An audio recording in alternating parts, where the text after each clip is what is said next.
अखण्डमण्डलाकारं व्याप्तं येन चराचरं तत्पदं दर्शितं येन परमानन्दं सद्गुरुम्। परमात्मा अस्तित्व, भगवान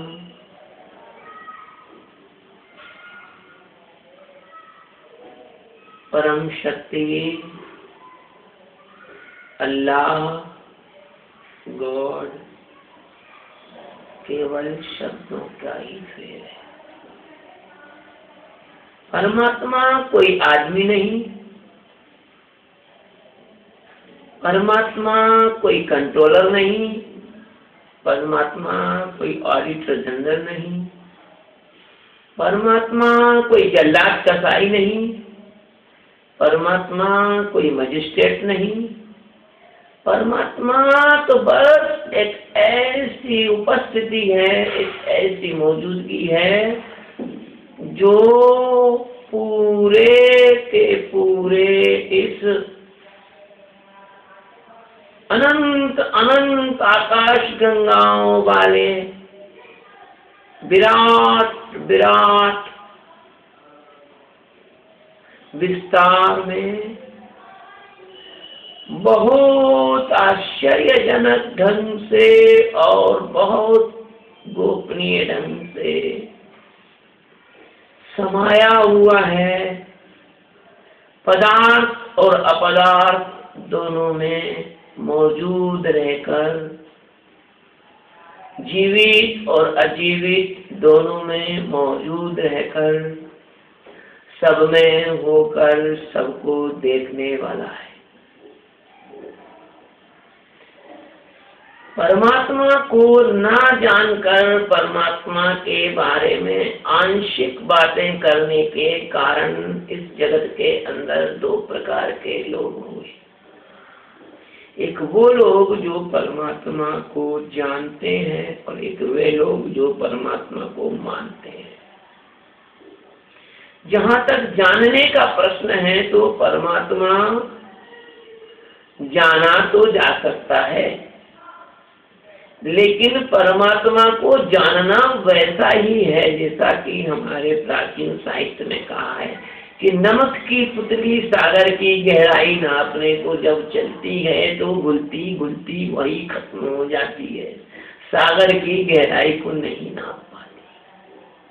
परमात्मा के विषय में ऐसा है जैसे कोई दहकता हुआ अग्निकुंड हो और कोई पतंगा उस अग्निकुंड की गहराई लेने को जाए और वो वहां जाकर विलीन हो जाए। एक प्यारे से शायर ने कहा है कि अफसाना मोहब्बत का अदना सा फसाना है, और सिमटे तो दिले आशिक फैले तो जमाना है।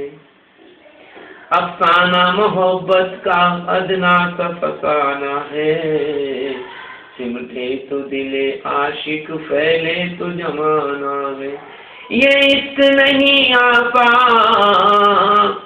ये इश्क नहीं आपा, बस इतना समझ लीजिए, एक आग का दरिया है और डूब के जाना है। परमात्मा को जानने की जो मार्ग है, जो रास्ता है, जो विधि है, जो इस दिशा का सच्चा सिद्धांत है, वो इस शेर में काफी कुछ ठीक बैठता है। कैसे बैठता है कि अफसाना मोहब्बत का अदना सा फसाना। मोहब्बत यानी प्रेम, लव, ये छोटी सी कहानी है। इसकी कैसी कहानी है कि सिमटे तो दिले आशिक, अगर ये सिमट जाए कि किसी व्यक्ति से प्रेम हो जाए, किसी लड़की से किसी लड़के का प्रेम हो जाए, या किसी लड़की का लड़के से प्रेम हो जाए, तो आशिक दिल हो जाता है और सिमट जाता है, छोटे से प्रेम में सीमित हो जाता है। जैसे किसी बल्ब को किसी डिब्बे में जला दो तो वो डिब्बे तक प्रकाश देगा, टीन के डिब्बे तक ही उसका प्रकाश आता है।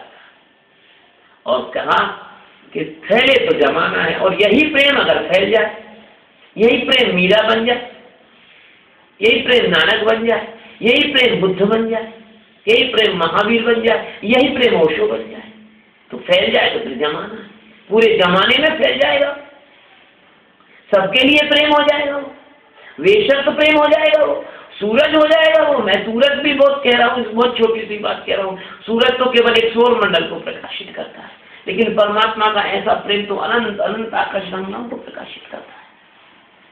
तो फैले तो जमाना है, फैल जाए तो जमाने भर में फैल जाए, कहीं इसकी कोई सीमा नहीं, कोई और छोर नहीं, कोई लिमिटेशन नहीं।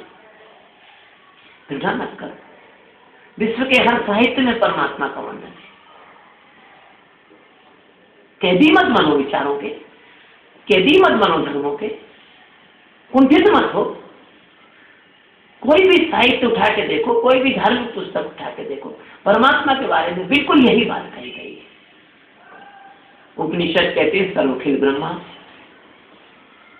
सारी जगत में, सारे ब्रह्मांडों में, आकाश गंगाओं में ब्रह्म ही ब्रह्म है।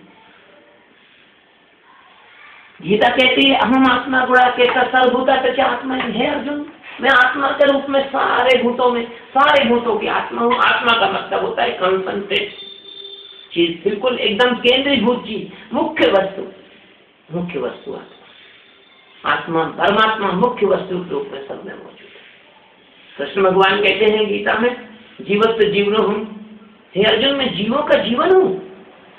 फिर वो थोड़ी सी डाइल्यूशन करते हैं, वो कहते हैं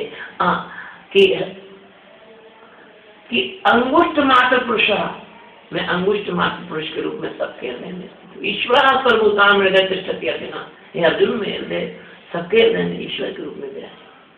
ईश्वर का तात्पर्य जो आपके शरीर का जो जीवन है, उसका जो नियंत्रण है वो ईश्वर है, लेकिन वो परमात्मा से तुल्य नहीं हो सकता।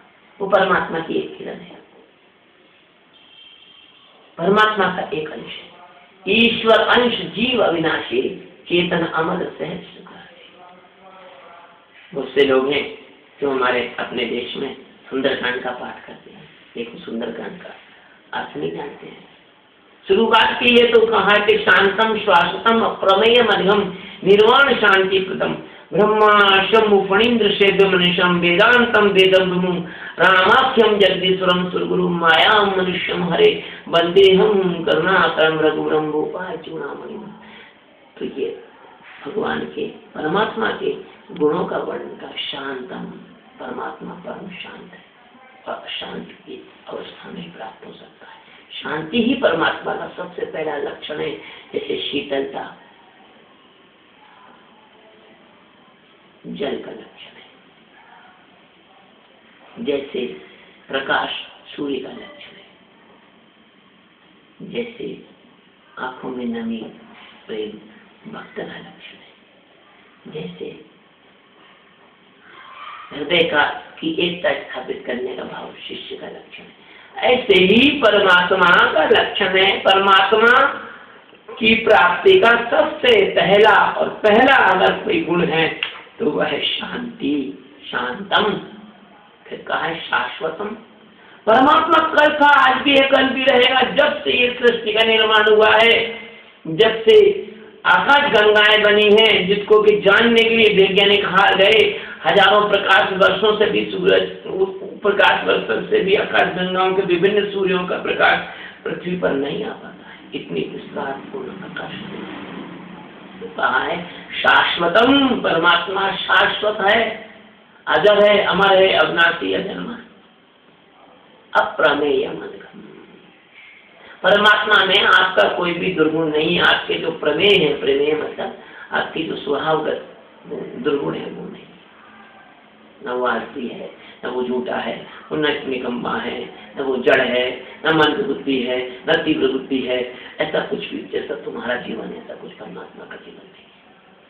और मनघम, परमात्मा मन से अगम है, मन से उसे जाना नहीं जा सकता। वाणी जिसे लगा सके, मन का नहीं है गम। या वाणी जहां जिसको बोल नहीं सकती, मन जहां तक पहुंच नहीं सकता। मनोबुद्धि अहंकार चित्तानि नाहम।